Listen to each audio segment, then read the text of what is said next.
बिस्मिल्लाहिर्रहमानिर्रहीम। तो हम जनरल सर्जरी के इमरजेंसी केसेस करेंगे इसमें। तो इसमें आप लोगों ने ये याद रखना है, जो कि हमने सर्जरी पढ़ी है, जो सर्जरी पढ़ चुके हैं वो स्पेशल सर्जरी थी, ठीक है। उसमें जीआईटी ज़्यादा थी, और उसके अलावा थायराइड हो गया आप लोगों का, ब्रेस्ट हो गया, ठीक है, पेल्विक पैथोलॉजी हो गई।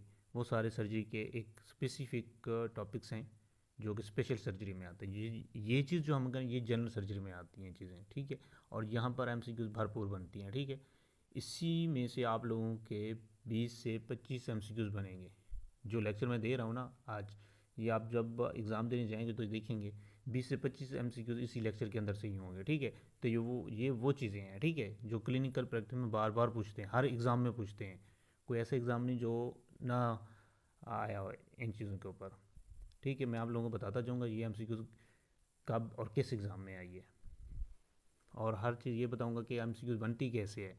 तो सबसे पहले एयरवे और चेस्ट, ठीक है। जब एयरवे और चेस्ट को हम पढ़ेंगे तो इसमें एक तो आप लोगों की एयरवे और फिर चेस्ट के जो ट्रामाज होते हैं, ठीक है। कोई आरडी के साथ पेशेंट आता है तो वो सारे इमरजेंसी केसेस हम यहाँ पर देखेंगे। तो आप लोगों के लिए आसानी के लिए मैंने शार्ट बनाया हुआ है, लेकिन आप लोग और करेंगे, चीज़ों को पिक करेंगे और साथ नोट्स बनाते जाएँ अपने। सबसे पहले देखें एयरवे ऑब्स्ट्रक्शन। एयरवे ऑब्स्ट्रक्शन, जब भी एयरवे की ऑब्स्ट्रक्शन होगी, ठीक है, तो इमरजेंसी में एक एमसीक्यूज देंगे। पेशेंट है, आरटीए के साथ आया, ठीक है, तो वो क्या है, अनकॉन्शियस है, उसकी सेचुरेशन ड्रॉप है, बीपी लो है। सबसे पहले पहला स्टेप क्या होगा आप लोगों का, उसकी एयरवे को आप लोगों ने मेंटेन करना है, ठीक है, रिससिटेट करना है। तो उस एयरवे को सिक्योर करने के लिए क्या करेंगे, जा थ्रस्ट करेंगे, ठीक है।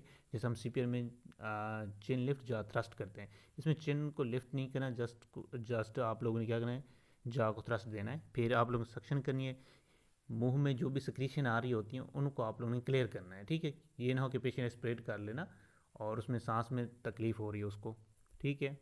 तो इसलिए आप लोगों ने सक्शन ज़रूर करनी है। फिर आप लोगों ने इंट्यूबेट करना है। इंट्यूबेट में आप लोग क्या करेंगे, ईटीटी को पास करेंगे, ठीक है। इंट्यूबेट में ईटीटी पास करेंगे आप लोग। यहाँ तक क्लियर हो गया। जब भी कोई इमरजेंसी दे दें आप लोगों को, केस दें कि आरटी के साथ पेशेंट आया, उसके एयर में वे में ऑब्स्ट्रक्शन है, या कोई फॉरेन बॉडी चली गई है, या पेशेंट लॉस ऑफ कॉन्शियस है, ठीक है, कुछ भी दे सकता है, तो उसकी सेचुरेशन ड्रॉप है, ठीक है, सयानोज हो रहा है पेशेंट, तो सबसे पहले आप लोग क्या करेंगे, पहला स्टेप क्या है, उसकी एयरवे को आप लोग मेंटेन करेंगे। वो कैसे करेंगे, जा थ्रस्ट करेंगे, सक्शन करेंगे, इंट्यूबेट करेंगे, ठीक है। यहाँ तक क्लियर, ये पॉइंट क्लियर हो गया। अगर ये एमसीक्यू डिफरेंट तरीक़ों से भी दें तो आप लोगों को पता होना चाहिए, ठीक है।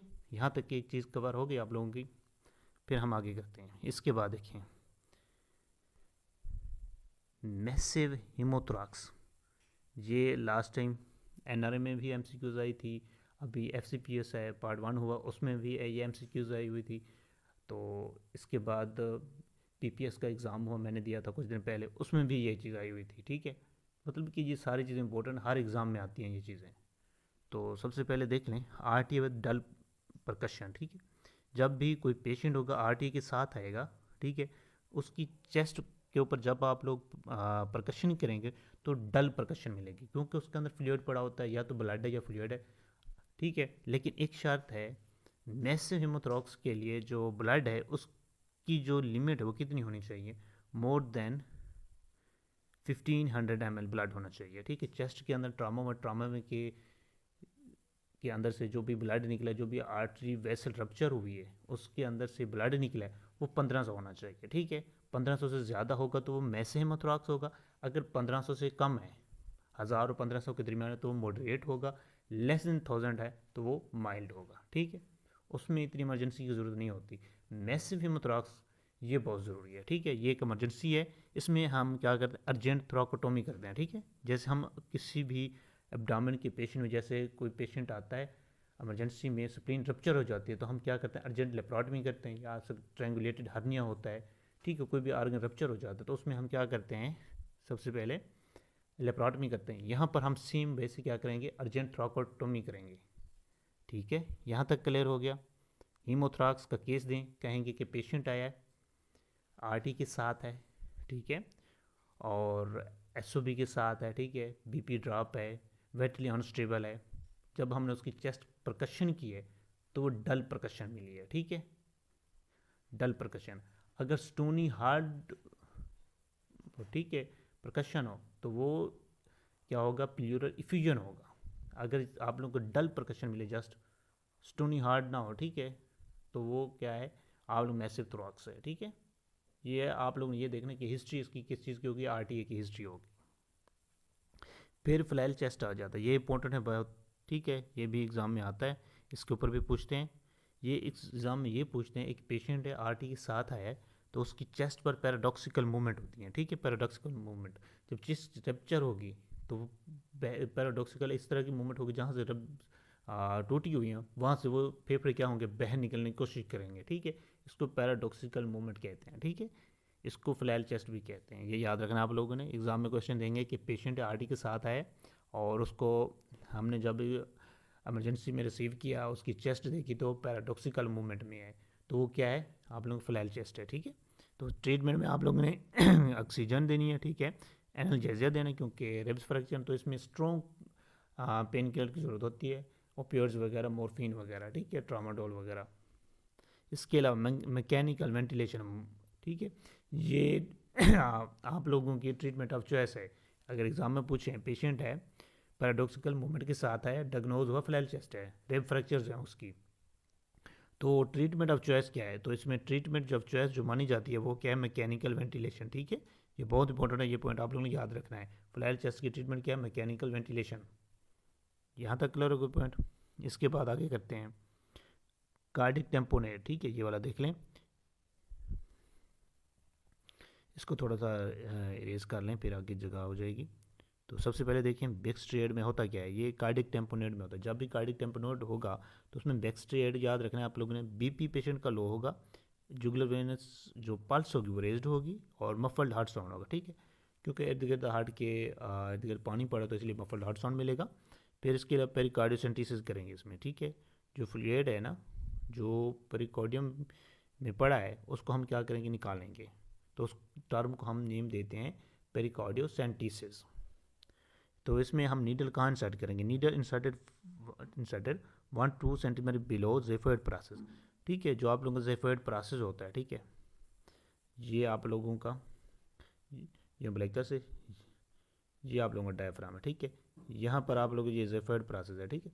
तो इसी जेफर्ड प्रोसेस में से ही हम क्या करते हैं, पेरिकार्डियोसेंटेसिस को अप्रोच करते हैं, ठीक है, ये याद रखना है। एंगल की तरह जो 30 से लेकर 45 डिग्री का एंगल होना चाहिए जब नीडल इंसर्ट कर रहे हों, और टुवर्ड द लेफ्ट शोल्डर, ठीक है, लेफ्ट शोल्डर की तरफ होना चाहिए, और just under the coastal margin, ठीक है। कोस्टल मार्जिन जो ये आप लोगों की रिब्स की लास्ट वाली पसली है, ठीक है, इससे नीचे सब कोस्टल एरिया है, ठीक है।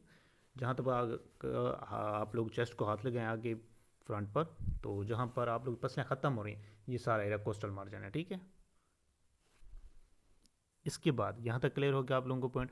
कार्डियक टेम्पोनेट बहुत इंपॉर्टेंट है और ये हर एग्जाम में आता है। 3 चीज़ें देंगे आप लोगों को, बीपी लो है, जेवीपी रेज्ड है, मफल्ड हार्ट साउंड है, ठीक है। क्या है ये, बैकस्ट्रेड। बैकस्ट्रेड किस में आता है, कार्डियक टेम्पोनेट। ये इसमें आप लोगों की हिस्ट्री किस चीज़ की होगी, ट्रामा की हिस्ट्री होगी, आरटी की हिस्ट्री होगी, स्टैब ऑन इंजरी की हिस्ट्री होगी, ठीक है, चोरी वगैरह, जैसे कोई नाइफ वगैरह कत्ल की कोशिश करते हैं।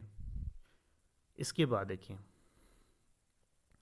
लेफ्ट 4 to 6 इंटरकोस्टल स्टैब वोन, जो आप लोगों की लेफ्ट साइड है चेस्ट की, ठीक है।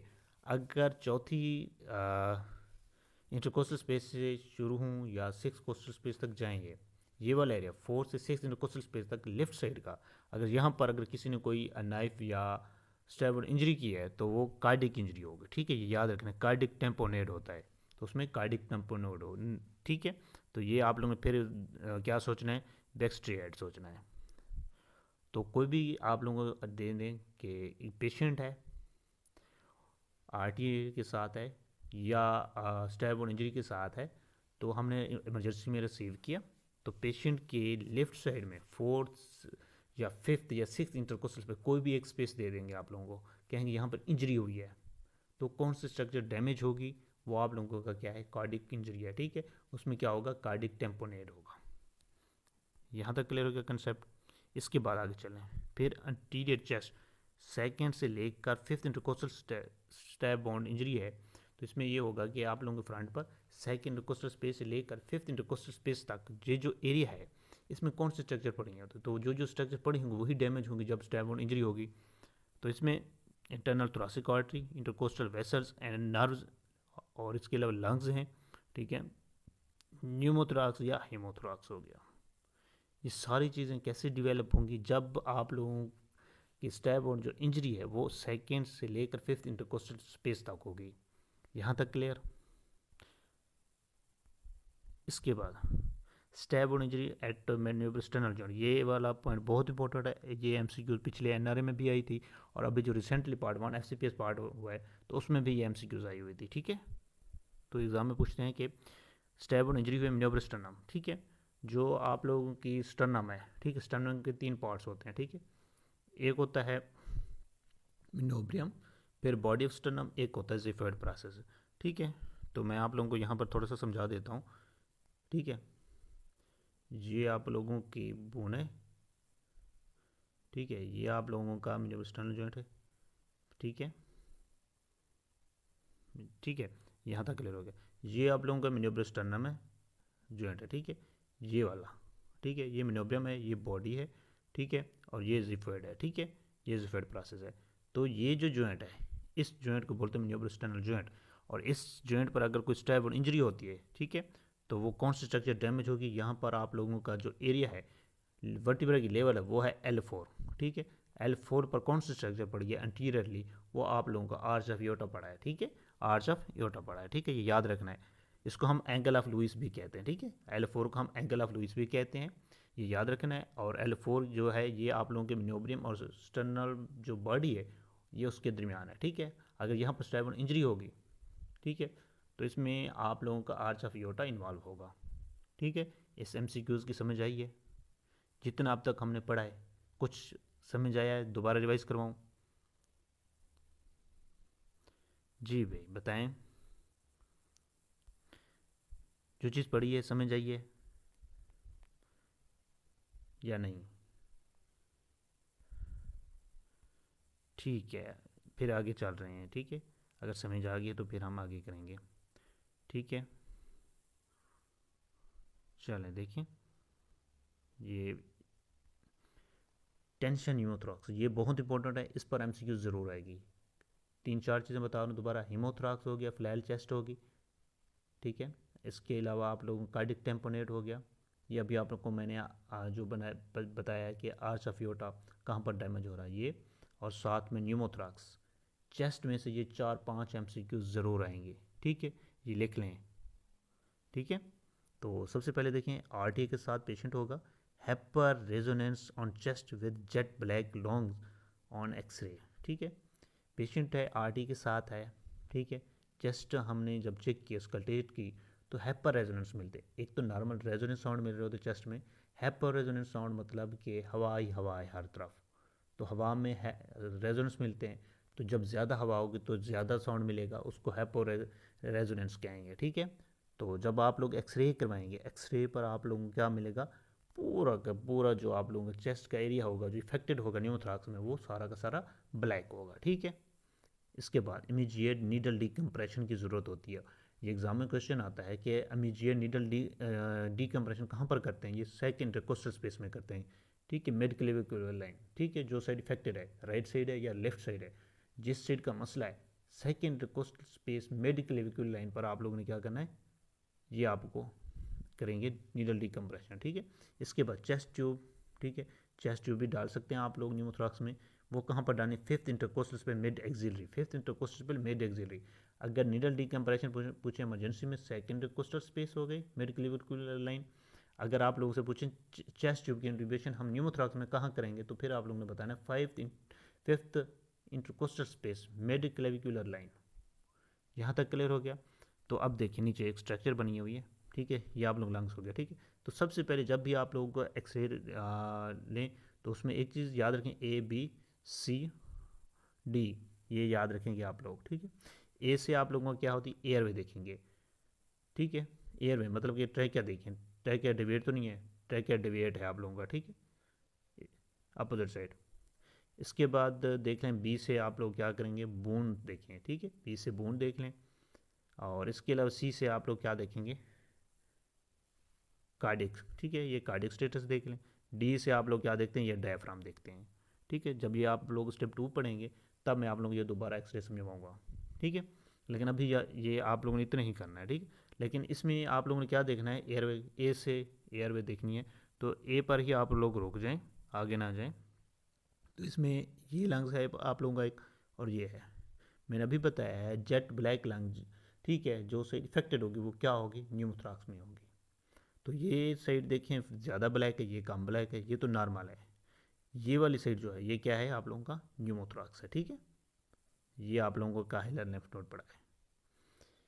इसको क्या बोलते हैं, टेंशन न्यूमोथोरैक्स। हिस्ट्री क्या होगी, आरटीए की हिस्ट्री होगी। यहाँ तक क्लियर हो गया। इसके बाद यहाँ तक समझ आ गई, आगे चलें फिर, बोलते जाएं साथ, फिर समझ आएगी। Structure damage anterior root of lungs, ठीक है। और ये आप लोगों का क्या है, ये आप लोगों का लंग्स है, ठीक है। ये यहाँ से, ठीक है, ब्रोंकस डिवाइड हो रहा है, ठीक है। और इसके अलावा ये याद रखना है आप लोगों ने, ठीक है, एक ये लंग्स है, एक वो है, ठीक है, ऐसे बना लेते हैं, ठीक है। ये लेफ्ट है और ये आप लोगों का सारा वो क्या आ रहा है, ट्रैक आ रहा है, ठीक है। ये ब्रंक्यूल्स वगैरह है, ठीक है। बस ऐसे समझे आप लोग। मैं आप लोगों को एक चीज़ दिखाना चाह रहा हूँ। ये आप लोगों का क्या है, ये रूट है, रूट ऑफ लंग्स है, ये वाला एरिया जो है ये रूट ऑफ लंग्स है, ठीक है। ये स्ट्रक्चर जो लंग्स के अंदर घुस रही है इसको रूट ऑफ लंग्स कहते हैं, ठीक है, ये रूट है। तो इसके स्ट्रक्चर कुछ ऐसे हैं जो कि एंटीरियरली पड़े हैं, कुछ पोस्टीरियरली पड़े हैं, ठीक है। आप लोग जो फ्री नेक नर्व है, ठीक है, फ्री नेक नर्व, ठीक है, ये आप लोगों ने देखना है कि ये आप लोगों के जो लंग्स के रूट्स हैं ये उनके एंटीरियरली पड़ी है। और जो वेगस नर्व है, ठीक है, वेगस नर्व जो लंग्स के रूट्स हैं ये उनके पोस्टीरियरली पड़ी है, ठीक है। दोबारा देख लें, जो लंग्स के रूट्स होते हैं, ठीक है, ये वाले, ये लंग्स के रूट्स हैं, ठीक है। ये जगह जो मैंने वो मार्क की हुई है, ठीक है, तो ये जगह, ठीक है, ये रूट्स हैं लंग्स के। इनके अंटीरियरली जो स्ट्रक्चर पड़ी है वो फ्रीनेक नर्व है, ठीक है, ये फ्रीनेक नर्व है। और इन रूट्स के पीछे पोस्टीरियरली जो स्ट्रक्चर पड़ी है वो है वेगस नर्व। ये समझने वाली चीज़ है, ठीक है, समझ आई है। रूट्स के एंटीरियरली फ्रीनेक नर्व, रूट्स के पोस्टीरियरली क्या पड़ी है, आप लोगों की वेगस नर्व पड़ी है, ठीक है। जो फ्रीनेक नर्व ये आप लोगों को डायफ्राम को सप्लाई कर, जो वेगस नर्व ये आप लोगों को सारे जीआईटी को कंट्रोल कर रही है, ठीक है। तो ये आप लोगों ने याद रखना है, ठीक है। यहाँ तक क्लियर हो गया। ये एग्जाम में एमसीक्यूज आती है, पूछते हैं लंग्स के एंटीरियरली क्या पड़ा है रूट्स के साथ, या पोस्टीरियरली क्या पड़ा है, तो आप लोगों ने ये याद रखना है। फिर इसके बाद एक और स्ट्रक्चर, एक और एमसीक्यूज, लास्ट वाला जो एनआरयू है, तो उसमें एक एमसीक्यूज आई हुई थी, which structure directly drain into superior vena cava azygos vein, very very important. ये तीनों पॉइंट बहुत इंपॉर्टेंट है एग्जाम के लिए, ठीक है, तो आप लोगों ने याद रखना है, ठीक है। तो आप लोग यही याद रखना है, ठीक है, विच structure directly drain into superior vena केवा, ठीक है। सुपीरियर वेना केवा के अंदर एक ही स्ट्रक्चर ड्रेन होती है, वो होती है एजेगस वेन। ये याद रखना आप लोगों ने। इसके बाद देखें शॉक अनरिस्पॉन्सिव टू फ्लूइड्स, ठीक है, पेशेंट है, ये वाला पॉइंट समझना है आप लोगों को। जो समझेंगे तो फिर ही आप लोगों को समझ आएगी। पेशेंट है, ठीक है, आरटी के साथ इमरजेंसी में रिसीव हुआ है, वहाँ पर आप पेशेंट को क्या फ्लूइड्स लगा है, ठीक है, फ्लूइड चलता रहे, फिर पेशेंट ने अनरिस्पॉन्स किया, ठीक है, कोई रिस्पॉन्स ही नहीं दिया, तो वो क्या सोचेंगे, फिर सोचेंगे कहीं ना कहीं हैमरेज हो रहा है, ठीक है, लीकेज हो रही है, ब्लीडिंग हो रही है, तो उस फ्लूइड्स का देने का कोई फ़ायदा नहीं हो रहा, तो इसको हम क्या समझेंगे कि हैमरेज है, ठीक है। तो ये पॉइंट जो लिखा हुआ है शॉक अनरिस्पॉन्सिव टू फ्लूइड्स, तो इसका मतलब है कि हैमरेज, ठीक है, हैमरेज है कि अनटिन प्रूवन अदरवाइज। इन्वेस्टिगेशन हम क्या करेंगे, जब भी कोई पेशेंट ऐसा आएगा इमरजेंसी में तो हम क्या करवाते हैं, ई फास्ट स्कैन या कंट्रास्ट इनहेंस सिटी स्कैन करवाएंगे, ठीक है। कोई भी पेशेंट आया इमरजेंसी में, हैमरेज है, चेस्ट में है चाहे या एब्डोमेन में है, ठीक है, तो सबसे पहले आप लोगों ने फास्ट स्कैन करवाना होता है, ठीक है। अगर वो नहीं है या उसकी इंडिकेशंस नहीं है, ठीक है, तो सुपीरियर चाहते हैं तो फिर आप लोग कंट्रास्ट इन्हेंस्ड स्कैन करवाएंगे। ठीक है, यहाँ तक क्लियर हो गया। ये आप लोग MCQs आती है। फिर इसके बाद आप लोगों ने ये याद रखना ट्रैकियोस्टमी।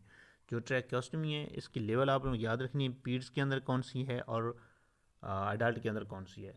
तो सबसे पहले देखें ट्रैकियोस्टमी, सेकंड से लेकर थर्ड इंटरकोस्टल रिंग जो ट्रैक रिंग्स होती हैं। ठीक है, ये ट्रैक आप लोगों को, ठीक है, ऐसे ये सारा, ठीक है। ये जो आप लोग सेकंड से लेकर थर्ड तक, ठीक है, ये आप लोग जो ट्रैकिया रिंग्स होती हैं, ठीक है, ये अडल्ट के अंदर हम ट्रैकियोस्टमी करते हैं। ठीक है, फिर इसके बाद है 3 to 4, ठीक है, ये जो रिंग्स होती हैं थर्ड और फोर्थ, ये हम बच्चों में करते हैं। ठीक है, बच्चों में कभी भी हम सेकंड और थर्ड के दरमियान नहीं करते, क्योंकि इसमें क्या होता है, हम क्रिकोइड को बचाते हैं। ठीक है, बच्चों के अंदर अगर वो डैमेज हो गया तो फिर तो क्या हो जाता है, एयर में ऑब्स्ट्रक्शन आ जाता है। तो इसलिए बच्चों में हम जो ट्रैकियोस्टमी करते हैं वो थर्ड और फोर्थ पर करते हैं, अडल्ट के अंदर सेकंड और थर्ड के दरमियान करते हैं। ठीक है, तो देख लें इन, ठीक है, अडल्ट के अंदर सेकंड थर्ड, चिल्ड्रन में हम अवॉइड क्रिकोइड को अवॉइड करेंगे। So third and fourth track rank पर हम क्या करेंगे, ट्रैकियोस्टमी करेंगे। ठीक है, ये पॉइंट क्लियर हो गया आप लोगों को। फिर हम आगे चलेंगे, क्लियर हो गया यहाँ तक, बोर हो गए हो। इसके बाद देखें एब्डोमिनल ट्रॉमा। तो सबसे पहले जब भी हम देखेंगे एब्डोमिनल ट्रॉमा हुआ है, ठीक है, तो उसमें हम क्या करेंगे, फर्स्ट स्कैन। एक पेशेंट है RT के साथ, ठीक है, वो अनकॉन्शियस है, ठीक है, तो आप लोगों को नहीं पता क्या हुआ है, तो उसको रिसस्टेट तो करेंगे, लेकिन फर्स्ट इन्वेस्टिगेशन आप लोगों को क्या होनी चाहिए, फर्स्ट स्कैन। ठीक है, ये फर्स्ट स्कैन, कोई भी आप लोगों की इमरजेंसी है, एब्डोमिनल ट्रॉमा की हिस्ट्री हो, ठीक है, तो सबसे पहले आप लोगों ने फर्स्ट स्कैन करवाना है। ठीक है, initial investigation for blunt abdominal trauma. ठीक है, फर्स्ट स्कैन क्या काम है, क्या इंडिकेशंस हैं, वो क्या ब्लंट एब्डोमिनल ट्रॉमा में हम इस्तेमाल करते हैं। ठीक है, ये इनिशियल इस्तेमाल होता है, ये एग्जाम में क्वेश्चन आता है और MCQs आती है, पिछले NRA में MCQs आई थी इसके ऊपर। ठीक है, जो पढ़ा रहे हूँ इनके पढ़ाने का कोई मकसद है, ये चीज़ें एग्ज़ाम में आती हैं और आ चुकी हैं। ठीक है, तो यहाँ से आप लोगों के कंसेप्ट क्लियर होंगे, तो एग्ज़ाम में ये MCQs ऐसे ही देंगे। ठीक है, इस तरह का केस बना के देंगे, ताकि आप लोग पता होना चाहिए कि अगर ये MCQs इस तरह का केस बना के भी दें तो आप लोग पता होना चाहिए इसका जवाब क्या है। इसके बाद देखें ब्लंट ट्रामा टू फ्लाइंग और किडनी। ठीक है, अगर ब्लंट ट्रामा हुआ किडनी पर या फ्लाइंग रीजन में, ठीक है, किडनी है, यूरेटर हो गया और ब्लैडर वगैरह, ये यूरिन सिस्टम का जो भी ब्लंट ट्रामा होता है, तो उसमें हम क्या करते हैं, CT स्कैन करवाते हैं। ठीक है, एब्डोमिनल ट्रामा जो बाकी ऑर्गन्स हैं तो उनके अंदर हमने फास्ट स्कैन कराया था, लेकिन जो फ्लाइंग रीजन में ऑर्गन पड़े हैं, किडनी वगैरह, उनके लिए जो इन्वेस्टिगेशन चॉइस माना जाता है वो CT स्कैन है। ठीक है, इसके अलावा एब्डोमिनल डिस्टेंशन, ठीक है, टिम्पैनी हो गया, नो स्टूल। ठीक है, जब एब्डोमिनल डिस्टेंशन, कॉन्स्टिपेशन हो पेशेंट को, वोमिटिंग हो, एब्डोमिनल पेन हो, तो ये 4 साइन जो आ रहे हैं ये इंटेस्टाइनल ऑब्स्ट्रक्शन के होते हैं। ठीक है, तो इंटेस्टाइनल ऑब्स्ट्रक्शन जब भी हो तो उसमें क्या होता है, स्टेप लैडर गैस पैटर्न होता है। ठीक है, यहाँ तक ये बबल बना, फिर ऐसे बबल बनेगा, फिर ऐसे बनेगा, फिर ऐसे बनेगा। ठीक है, इसको स्टेप लैडर पैटर्न कहते हैं। ठीक है, बढ़ता जाता है गैस बबल जो होगा। इसके बाद लेप्रोटमी करेंगे। ठीक है, इंटेस्टाइनल ऑब्स्ट्रक्शन जब भी होगी तो हम लेप्रोटमी करेंगे। ये एग्जाम में क्वेश्चन आ सकता है कि पेशेंट है उसको इंग्विनल या इंसिजनल हर्निया था, तो अभी आया है सीवियर वोमिटिंग के साथ, कॉन्स्टिपेशन के साथ, एब्डोमिनल डिस्टेंशन और पेन के साथ, तो क्या इमरजेंसी कंडीशन होती है और इसमें हम क्या करते हैं, लेप्रोटमी करते हैं। ठीक है, तो इसके बाद स्ट्रेंगुलेटेड हर्निया, तो इसमें देखें जो एक स्ट्रेंगुलेटेड और एक इंटेस्टाइनल ऑब्स्ट्रक्शन पड़ी है, तो दोनों में आप लोगों ने क्या करना है, लेप्रोटमी करनी होती है इमरजेंसी में। तो इसी तरह स्ट्रेंगुलेटेड हर्निया, ये ऑब्स्ट्रक्शन हो जाती है हर्निया की और ब्लड सप्लाई कंप्रोमाइज़ हो जाती है, इसलिए इसको स्ट्रेंगुलेटेड हर्निया। जिस हर्निया में ब्लड सप्लाई कंप्रोमाइज़ हो, आप लोगों के आर्गन कंप्रोमाइज़ हो, जो प्रोट्यूड हो रहे हैं जैसे कि इंटेस्टाइन वगैरह, तो उन कंडीशन में हम क्या करते हैं, इमरजेंसी में सर्जरी करते हैं। ठीक है, ये याद रखना है आप लोगों ने। फिर न्यूमोपेरिटोनियम, न्यूमोपेरिटोनियम ये होता है जो आप लोगों के एब्डोमेन के अंदर क्या हो जाता है, गैस आ जाती है। ठीक है, परफोरेटेड विस्कस होता है। ठीक है,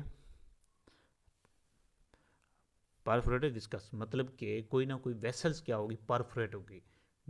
वो कैसे, जब पेप्टिक अल्सर होगा पेशेंट में, गैस्ट्रिक अल्सर होगा, पेप्टिक अल्सर जो कि डिड्यूनम में होता है, फर्स्ट पार्ट ऑफ डिड्यूनम में होता है और स्टोमक के अंदर लेसर कर्वेचर में होता है। अगर फर्स्ट पार्ट डिड्यूनम रप्चर हुआ है, ठीक है, तो गैस्ट्रोड्यूनल आर्टरी रप्चर होती है और रिज़ल्ट क्या मिलेगी, ब्लीडिंग मिलेगी और गैस मिलेगी, ठीक है। इसके अलावा आप लोग इसमें जब भी देखेंगे कि न्यूमोपेरिटोनियम है, ठीक है, या परफोरेशन है, तो सबसे पहला टेस्ट कौन, इरेक्ट चेस्ट एक्सरे करवाएंगे, ठीक है, एयर अंडर डायफ्राम, ठीक है। ये मैं आगे आप लोगों को पिक्चर भी दिखाता हूँ, ठीक है। ये बहुत इंपॉर्टेंट है, ये वाला पॉइंट। कहेंगे कि पेशेंट है उसको अल्सर थे, डिड्यूनल का गैस्ट्रिक अल्सर, ठीक है, तो अभी सीवियर एब्डोमिनल पेन के साथ आए, तो हमने चेस्ट एक्सरे करवाई, तो उस पर हमें डायफ्राम के नीचे, ठीक है, फ्री एयर मिली है, तो वो क्या काज है, न्यूमोपेरिटोनियम, ठीक है, या परफोरेशन है। तो ये याद रखना आप लोगों ने पॉइंट, ये एग्जाम में क्वेश्चन आता है और बार बार आ रहा है। यहाँ तक क्लियर हो गया। इसके बाद ये थोड़ा सा देख लें,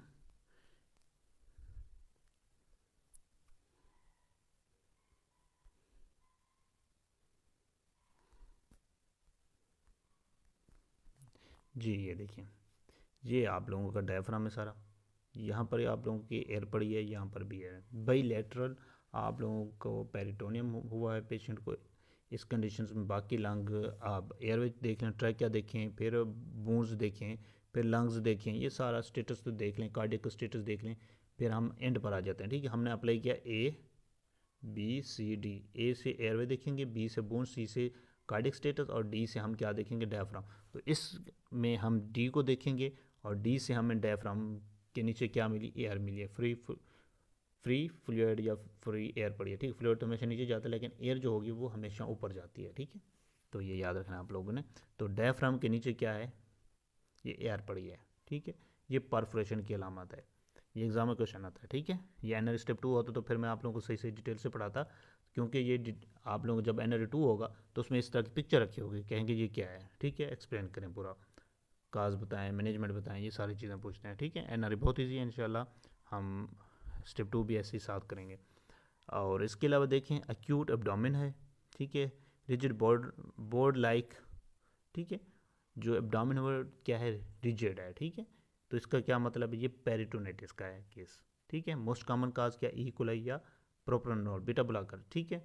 दो काज आप लोग याद रखने हैं पेरिटोनाइटिस में, क्या होगा, एक तो एक्यूट एब्डोमेन होगा, एब्डोमेन टेंडर होगा, रिजिड होगा, ठीक है। तो इसका काज पूछें एग्जाम में कि पेरिटोनाइटिस का मोस्ट कॉमन काज क्या, ई कोलाई। इसके अगर पूछें कि ड्रग्स कौन सी है ऐसी जो कि पेरिटोनाइटिस काज करवा सकती है, वो कौन सी आप लोगों की, बीटा ब्लॉकर, जो कि प्रोप्रानोलोल है, ठीक है। ये वेरियस तौर पर हम इस्तेमाल कर रहे होते हैं, ठीक है। इसको नहीं करना चाहिए, हम जो भी पाल्पिटेशन के साथ आ रहे हैं हम सब कुछ में मिला के दे रहे होते हैं, ठीक है। ऐसे नहीं देनी चाहिए, कोई इंडिकेशन हो फिर ही दें, ठीक है, वरना इसके साइड इफ़ेक्ट बहुत बुरे होते हैं। तो यहाँ तक क्लियर हो गया आप लोगों को पेरिटोनिटिस का केस, ये एमसीक्यूज एग्जाम में आती है, पेरिटोनिटिस के ऊपर पूछने इसका काज क्या है, ठीक है। तो ये इक्वलाई है मोस्ट कॉमन काज इसका। फिर आ जाते हैं नीचे, केयर्स साइन, ठीक है। केयर साइन में क्या होता है, left shoulder pain due to splenic rupture, जब भी स्प्लेन रप्चर होगी, ठीक है, तो लेफ्ट शोल्डर की तरफ क्या होगी, इरिटेशन होगी, ठीक है। तो वो जो इरिटेशन हो रही है, पेन हो रहा है, तो उसको हम केयर साइन कहते हैं, ये स्प्लेनिक रप्चर की अलामत है। क्योंकि ये फ्रीनिक नर्व आप लोगों की पढ़ी है C3 से लेकर C5 तक, ठीक है। तो ये इरिटेट हो रही, तो जब ये लेफ्ट शोल्डर की तरफ पेन जा रहा है वहाँ से, क्योंकि इनका ओरिजिन होता है, तो ये वहाँ से ही इरिटेट हो रही होती है, ठीक है। तो इसलिए पेन करती हैं। तो इसलिए आप लोग ये याद रखना है कि केयर साइन में क्या होता है, लेफ्ट शोल्डर का पेन होता है, ठीक है। अगर अक्यूट कोलिसिस्टेटिस होता तो उसका पेन हमें कहाँ मिलता है, राइट शोल्डर की तरफ, वहाँ भी फ्रीनिक नर्व ही क्या होती है, इरिटेट होती है। तो इसके बाद बैलेंस साइन, डलनेस इन फ्लैंक, ठीक है, फ्लैंक में डलनेस होगी, स्प्लेनिक हेमाटोमा होगा, ठीक है, स्प्लेनिक हेमाटोमा ये इसका कॉम्प्लिकेशन है। इसके बाद स्प्लेनिक इंजरी हॉलमार्क, ठीक है, तो लेफ्ट अपर क्वाड्रेंट, ठीक है, लेफ्ट अपर क्वाड्रेंट पेन होगा पेशेंट को एक तो, और साथ में क्या होगा, केयर साइन पॉजिटिव होगा, ठीक है। ये याद रखना, जब स्प्लेनिक इंजरी होगी या रप्चर होगी, राइट अपर क्वाड्रेंट पेन होगा, पेशेंट शॉक में होगा, ठीक है।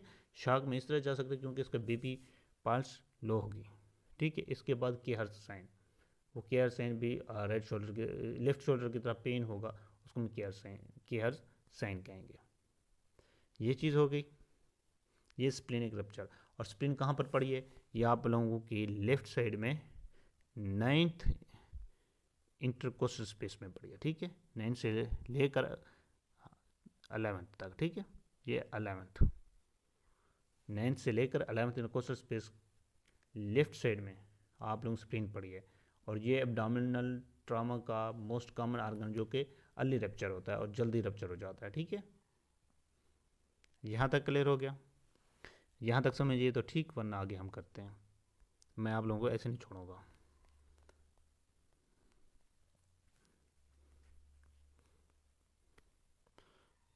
क्लियर हो गया? ठीक है, मीटिंग ख़त्म होने वाली, दोबारा मीटिंग ज्वाइन करें, फिर उसके बाद नहीं अभी रहती है मीटिंग। चलें चलें आगे करते हैं। इमरजेंसी देख लें। सबसे पहले जीआईटी की इमरजेंसीज जो भी हैं ये बहुत इंपॉर्टेंट है और हैं भी आसान, ये एग्ज़ाम में आती हैं। आवाज़ आ रही है मेरी आप लोगों को और समझ भी आ रही है?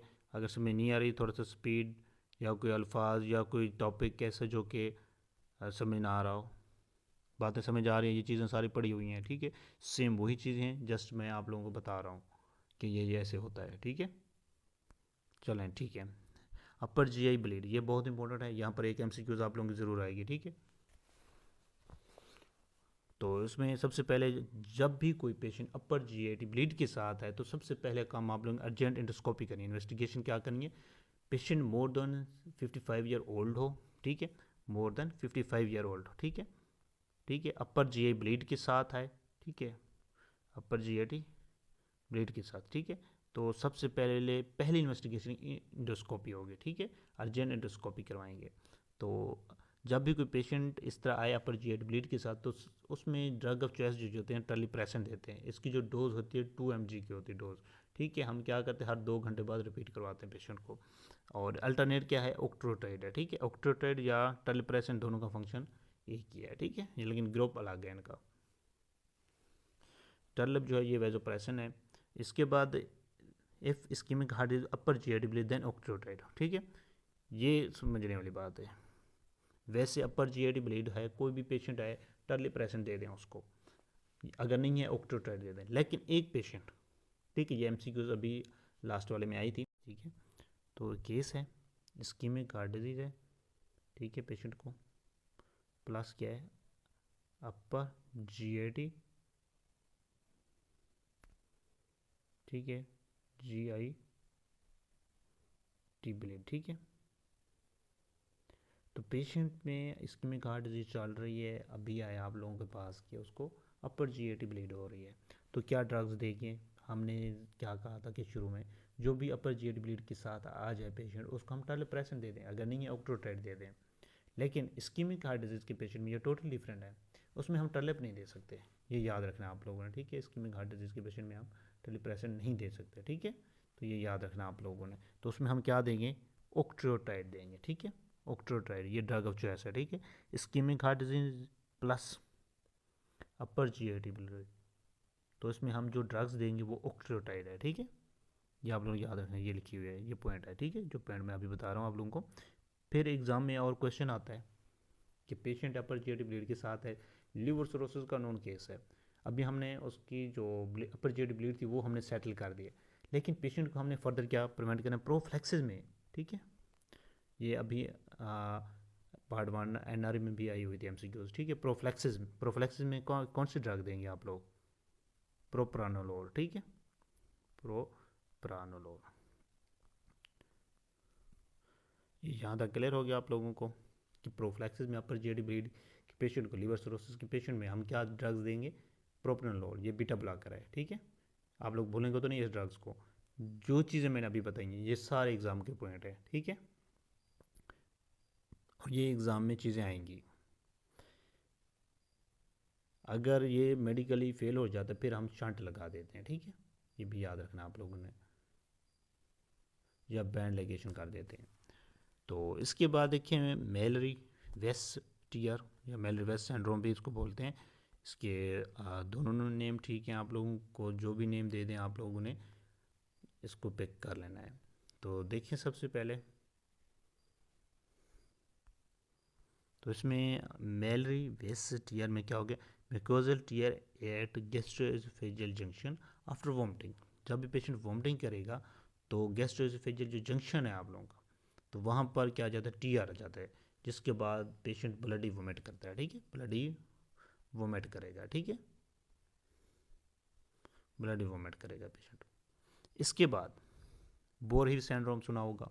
इसमें क्या होता है, आप लोग जो इसोफेगस है वो रप्चर हो जाता है। ठीक है, इसोफेगस रप्चर होगा तो बोरहिल सिंड्रोम होगा, और इसका मोस्ट कॉमन काज जो है अल्कोहलिक पेशेंट है। ठीक है, और सब कुटेनियस एम्फिसेमा एंड अल्कोहलिक। ठीक है, सब कुटेनियस एम्फिसेमा भी ये डेवलप कर लेता है। ठीक है, बोरहिल सिंड्रोम, क्योंकि इसमें आप लोगों को अगर केस देंगे तो पेशेंट अल्कोहलिक है, तो अभी सब कुटेनियस एम्फिसेमा के साथ आया है। ठीक है, और जब हमने एंडोस्कोपी की या प्लान की तो देखा तो क्या है, इसका तो एसोफेगस ही रप्चर है। तो क्या सोचेंगे आप लोग, बोरहिल सिंड्रोम। ठीक है, ये भी एग्जाम में एमसीक्यूज आती है ऐसे। इसके बाद देखिए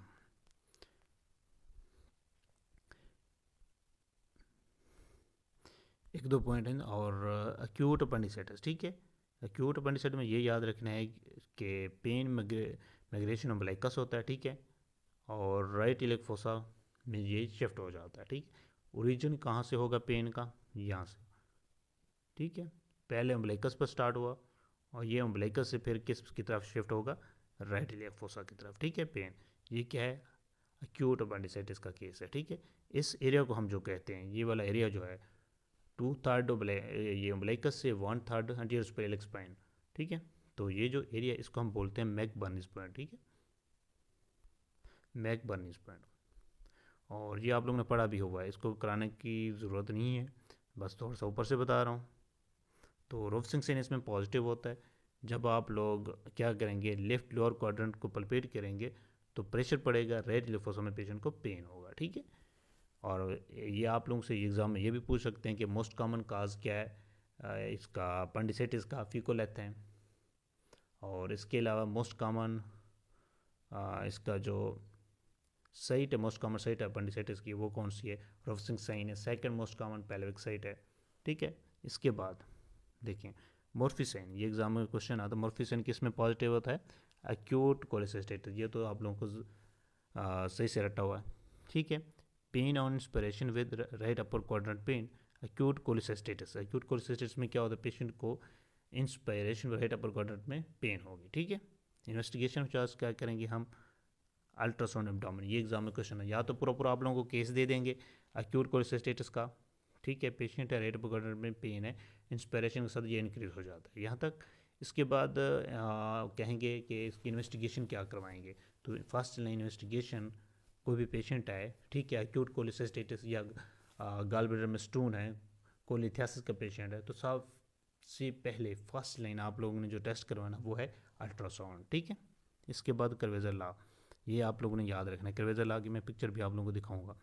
पेनलेस जॉन्डिस, ठीक है, पैल्पेबल गॉल ब्लैडर, पेशेंट आया एसिम्प्टोमेटिक है, ठीक है, पेनलेस जॉन्डिस है। ठीक है, लेकिन उसका जो गॉल ब्लैडर वो पैल्पेबल है। ठीक है, उसको ईजिली पल्पेट कर सकते हैं। ठीक है, जब भी एक्यूट कोलिसिस्टेटिस होता है या कोलिथियासिस होती है, कभी भी आप लोगों ने नहीं देखा होगा कि आप लोग गाल ब्लैडर पल्पेट कर सकें, एक्सेप्ट एक ऐसी कंडीशन जिसमें आप लोग ये पल्पेट कर सकते हैं, वो होता है कर्वेजर लॉ।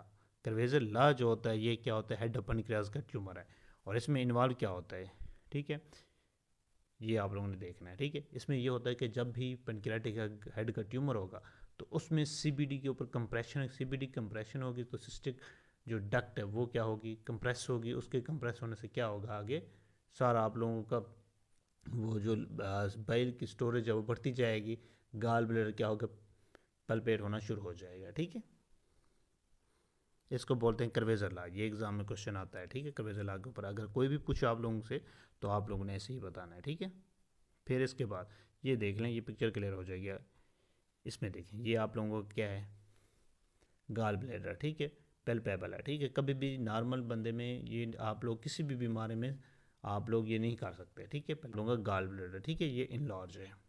यहाँ तक क्लियर हो गया।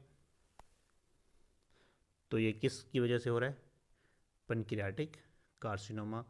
ठीक है, पैनक्रियाटिक कार्सिनोमा, ठीक है, कौन सी लोकेशन पर है, जो हेड के ऊपर है, ठीक है, क्योंकि ये कंप्रेस कर रहा है, ठीक है, सिस्टिक डक्ट को।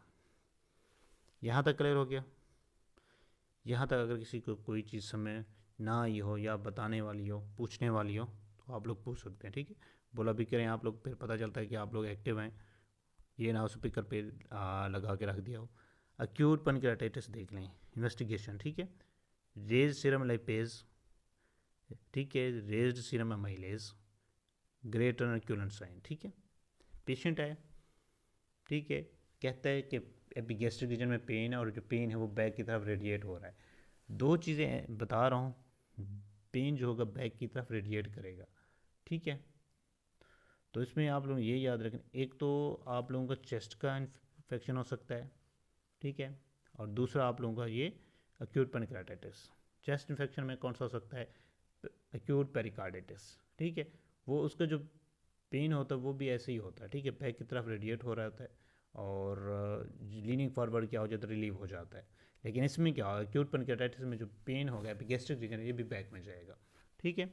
तो इसमें या स्पेसिफिक टेस्ट कौन सा लिपेज है, सेंसिटिव अमाइलेज है। ये अगर एग्ज़ाम में हम लोगों का एमसीक्यूज दे देते हैं जिसके अंदर दोनों वैल्यूज़ है, अमाइलेज भी है, लिपेज भी है, फिर आप लोगों ने ये गौर करनी है कि इसमें पूछ क्या रहा है, सेंसिटिव पूछ रही है, स्पेसिफिक वही लगाना है। अगर दोनों दिए हुए हैं, वो अदर नहीं पूछा कि क्या करना है, तो फिर आप लोगों को सीरम लिपेज के ऊपर लगाना है, ठीक है। ये लास्ट में एमसीक्यूज आई थी।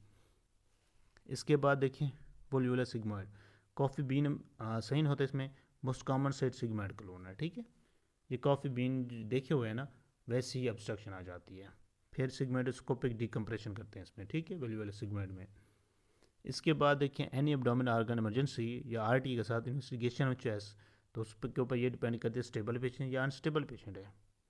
तो इसमें स्टेबल पेशेंट के लिए कंट्रास्ट इनहेंस्ड स्कैन एब्डोमेन करवाते हैं, अनस्टेबल पेशेंट के लिए हम फास्ट स्कैन, क्योंकि इमरजेंसी में जब भी कोई पेशेंट आए तो उसमें हमने सबसे पहले क्या करवाना होता है, फास्ट स्कैन, ठीक है। अगर वो अवेलेबल है तो करवाएं, बस ओनली उन पेशेंट के लिए जो कि अनस्टेबल होते हैं।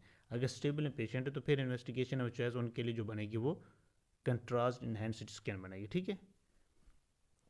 ये छोटे पॉइंट हैं लेकिन बहुत इंपॉर्टेंट है, ये एग्ज़ाम में एमसीक्यूज हर पॉइंट के ऊपर आएगी, ये मैं बता रहा हूँ, ठीक है। ये वाला लेक्चर बहुत इंपॉर्टेंट है, वो वाला लेक्चर एक तरफ जो सर्जरी के 5-6 लेक्चर पढ़ाएं, और ये वाला लेक्चर एक तरफ। इसके बाद अम्बिलिकल हर्निया, ठीक है। तो इसमें congenital hernia through umbilical ring in infants usually close spontaneously by 2 years, ठीक है। जो अम्बिलिकल जो हर्निया होता है ये अम्बिलिकस के ऊपर से ही होता है, ठीक है। और ये याद रखना है कि ये 2 साल के अंदर स्पॉन्टेनियसली क्या हो जाता है, रिजॉल्व हो जाता है। अगर नहीं होता फिर आप लोग क्या करना है, 4 to 5 ईयर्स की एज में आप लोगों ने सर्जरी करनी है। ये एग्जाम में पूछते सकते हैं कि अम्बिलिकल हर्निया किस एज में हम इसको सर्जरी में ले जाएंगे, 4 to 5 ईयर्स में, ठीक है, वरना ये स्पॉन्टेनियस 2 ईयर के अंदर ही ये क्लोज हो जाता है, ठीक है। यहाँ तक क्लियर हो गया। एक और बात, जो अम्बिलिकल पेन होता है उसका डर्माटोम क्या है, ठीक है, ये भी एग्ज़ाम में पूछते हैं सम टाइम, तो इसका ये डर्माटोम है T10 है। इसके बाद पैराअम्बिलिकल हर्निया, एक्वायर्ड हर्निया होता है, ठीक है, बिसेन umbilicus in obese or मल्टीपैरासिलर्स।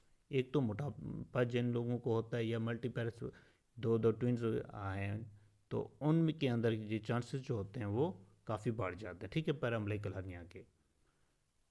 Surgery required due to risk of strangulation, तो इन कंडीशंस में जो भी चीज़ें हैं ये सारी क्या है, इमरजेंसी की कंडीशंस हैं, तो इसमें हम सर्जरी करते हैं, ठीक है।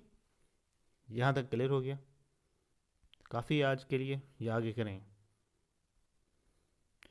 मैं तो कहता हूँ काफ़ी आज, अगर कहते हैं तो आगे कर लेते हैं, सर्जरी ख़त्म कर लेते हैं। सर्जरी के आज भी लेक्चर होगा, कल भी होगा, सर्जरी हमारे एंड हो जाएगी, ठीक है। लेकिन रहता काफ़ी है अभी। पहले आप लोग बताएं, अगर आप लोग